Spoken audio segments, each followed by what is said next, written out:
This is chapter 4, risk management.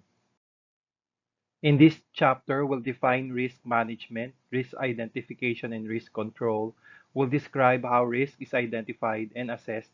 We'll assess risk based on probability of occurrence and likely impact.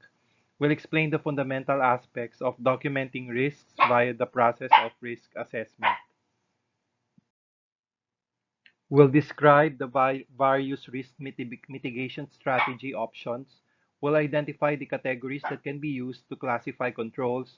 We'll recognize the conceptual frameworks for evaluating risk controls and formulate a cost-benefit analysis. And we'll describe how to maintain and perpetuate risk controls. Risk management involves three major undertakings: risk identification, risk assessment, and risk control.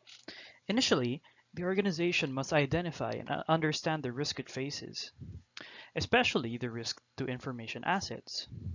Once identified, risk must be assessed, measured, and evaluated.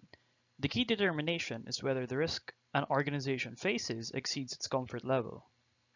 Otherwise, the organization needs to do something to reduce risk to an acceptable level. General Sun Tzu's rules of warfare has direct relevance to information security today.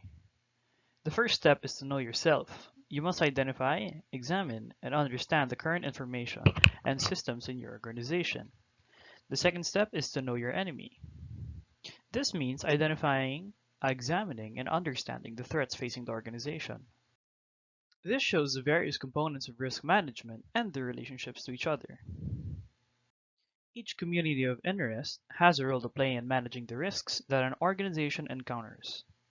Management and users, when properly trained and kept aware of the threats the organization faces, play a part in early detection and response.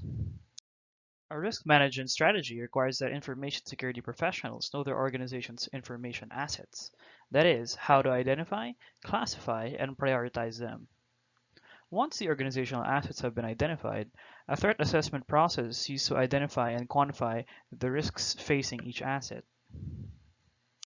The first step in risk identification is to follow your project management principles. You begin by organizing a team, which typically consists of representatives from all affected groups. The process must then be planned with periodic deliverables, reviews, and presentations to management. Tasks are laid out, assignments are made, and timetables are discussed. The components of risk identification are shown here. This iterative process begins with the identification and inventory of assets, including all elements of an organization system.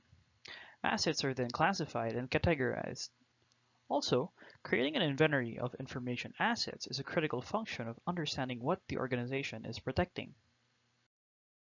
Elements of an organization system, such as people, procedures, data and information, software, hardware, and networking elements, and the risk management system components are specified here. As assets for people, procedures, and data are identified, they should be recorded using a reliable data handling process. When deciding which information assets to track, consider the following asset attributes, such as ID, description, and classification. Attributes of hardware, software, and network assets that should be tracked are name, IP, and MAC address, element type, serial number, manufacturer name, model or part number, software version, physical or logical location, and controlling entity. Corporate and government organizations use a variety of classification schemes. Many corporations use a data classification scheme to help secure the confidentiality and integrity of information. A simplified information classification scheme would have three categories: confidential, internal, and external. Corresponding to the data classification scheme is the personnel security clearance structure. While the management of classified data includes its storage, distribution, transportation, and destruction.